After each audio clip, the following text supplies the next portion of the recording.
అందరికీ నమస్తే అండి. జనసేన పార్టీ ఎన్ని సీట్ల నుంచి పోటీ చేస్తుంది? అసలు టీడీపీ జనసేన పొత్తులో భాగంగా ఇప్పుడు వస్తున్న పుకార్లు ఏది జనసేన పార్టీకి 27 లేదా 28 ఎమ్మెల్యే సీట్లు ఇస్తారు, 3 ఎంపీ సీట్లు ఇవ్వబోతున్నారు. సో ఆ నియోజకవర్గాల నుంచి మాత్రమే జనసేన పార్టీ పోటీ చేయబోతోంది. ప్రాథమికంగా జనసేన పార్టీకి ఇదిగో ఈ సీట్లు ఖరారయ్యాయి అని రకరకాల వార్తలు వస్తున్నాయి. ఇవన్నీ నిజమా కాదా అని చాలామందిలో సందేహాలు ఉన్నాయి. యాక్చువల్లీ ఇంటర్నల్గా కొంతమంది 24 సీట్లు అంటారు, కొంతమంది 44 సీట్లు అంటారు. ఎవరితో ఇప్పుడు అఫీషియల్గా ఒక ఫిగర్ బయటకు వచ్చే వరకు అఫీషియల్గా ఆ పార్టీ అధినేతో ఈ పార్టీ అధినేతో లేదా కంబైన్డ్గానో బయటకు చెప్పే వరకు ఎవరి పుకార్లు వాళ్ళు చెప్పుకోవచ్చు.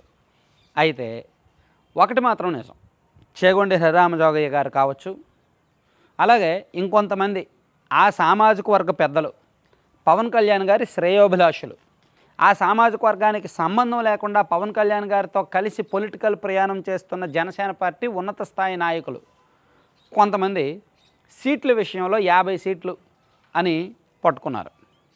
ఇదే 50 సీట్లు పవన్ కళ్యాణ్ గారికి తెలుసు ఎన్ని సీట్లు తీసుకోవాలో, ఎక్కడెక్కడ బలం ఉందో, ఎన్ని సీట్లు తీసుకుంటే దాని మీద ఎఫర్ట్స్ పెట్టగలరో, ఫైనాన్షియల్గా సెటప్ కానీ, స్ట్రక్చర్ డెవలప్మెంట్ కానీ, పోల్ మేనేజ్మెంట్ కానీ ఇదంతా కూడా చూసుకోవడం అన్ని సీట్లలో సాధ్యం కాదు. ఎక్కువ సీట్లు తీసుకున్నా ఇది స్థాయికి మించి పరిమితికి మించి తినేసిన కష్టం అంటారు కదా, అలా ఉంటుంది. సో ఎంతవరకు వాళ్ళు చూసుకోగలరు అంతే కరెక్ట్. సో అందుకే పవన్ కళ్యాణ్ గారికి ఒక ప్రాక్టికల్ అవగాహన ఉంది, ఏ ఏ నియోజకవర్గాలు ఎక్కడెక్కడ అనేది, ఎవరికి సీట్లు ఇవ్వాలనేది కూడా ఆయనకు ఫుల్ క్లారిటీ ఉంది. అదే ఆయన తనను కలిసే నాయకులతో చాలా సందర్భాల్లో అదే చెప్తాడు ఆయన, నా క్లారిటీ ఉంది, నాకు వదిలేయండి, ఈసారి సీట్ల ఎంపిక, సీట్లు తీసుకోవడం, ఈసారి అధికారంలోకి రావడం మొత్తం బాధ్యత నాకు వదిలేయండి, నేను చూసుకుంటా అని చాలా కాన్ఫిడెంట్గా చెప్తాడు ఆయన. అయితే కాపు సామాజిక వర్గంలో కొంతమంది పెద్దలు ముఖ్యంగా వైఎస్ఆర్ కాంగ్రెస్ పార్టీకి వెపన్స్గా మారారు. ఏ విధంగా అంటే జనసేన పార్టీకి 50 సీట్లు ఇవ్వాలి, 50 సీట్లు కనుక జనసేన పార్టీకి ఇవ్వకపోతే ఆ పార్టీకి ప్రెస్టేజ్ ఇష్యూ, ఆ పార్టీకి పరువు లేనట్టే, టీడీపీ ఏమో పవన్ కళ్యాణ్ గారికి విలువ ఇవ్వనట్టే, సో పవన్ కళ్యాణ్ గారిని వాడుకొని వదిలేస్తున్నట్టు అని అంటే కొన్ని రెచ్చగొట్టే కామెంట్స్ వస్తాయి. ఇప్పుడు ఎందుకు చెప్తున్నానంటే నిన్న చేగొండ హరిరామజోగయ్య గారి పేరు మీద ఒక లెటర్ వచ్చిందో లేదంటే ఆయన పేరు మీద ఒక వార్త వచ్చింది. అది ఆయనేమో పవన్ కళ్యాణ్ గారికి అల్టిమేటం పెట్టినట్టు, హెచ్చరించినట్టు, నీకు 50 సీట్లు కనుక జనసేన పార్టీకి ఇవ్వకపోతే మీరు పొత్తు కుదరదని చెప్పండి అని ఆయన చెప్పినట్టు ఒకటి సృష్టించారు. సో ఈ టీడీపీ జనసేన మధ్య ఎంత గ్యాప్స్ వస్తే వైసీపీకి అంత మంచిది. సో జనసేన పార్టీకి వచ్చేసరికి ఏంటంటే కాస్త కుర్రోళ్ళు ఎక్కువ మంది, వాళ్ళు ఈజీగా నోరు పారేసుకుంటారు.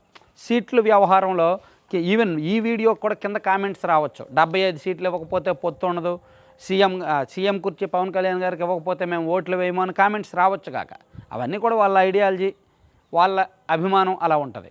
కానీ ప్రాక్టికల్గా ఏదైతే సాధ్యం అనేది ఆ ఇద్దరికి తెలుసు, చంద్రబాబు గారికి పవన్ కళ్యాణ్ గారికి తెలుసు. కానీ ఈ ఎమోషన్స్, ఈ కుర్రాళ్ళలో ఉండే పొలిటికల్ ఎమోషన్స్ని వాడుకోవడానికి, రెండు పార్టీల మధ్య చిచ్చు పెట్టడానికి, సోషల్ మీడియా వార్ పెట్టడానికి, రకరకాల సీట్ల విషయంలో రకరకాల పుకార్లు సృష్టిస్తూనే ఉన్నారనమాట.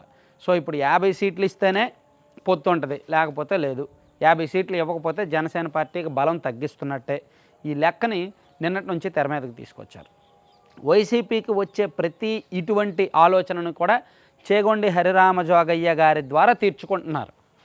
ఆయన వీళ్ళకి ఒక ఐటమ్ అయిపోయాడు పాపం.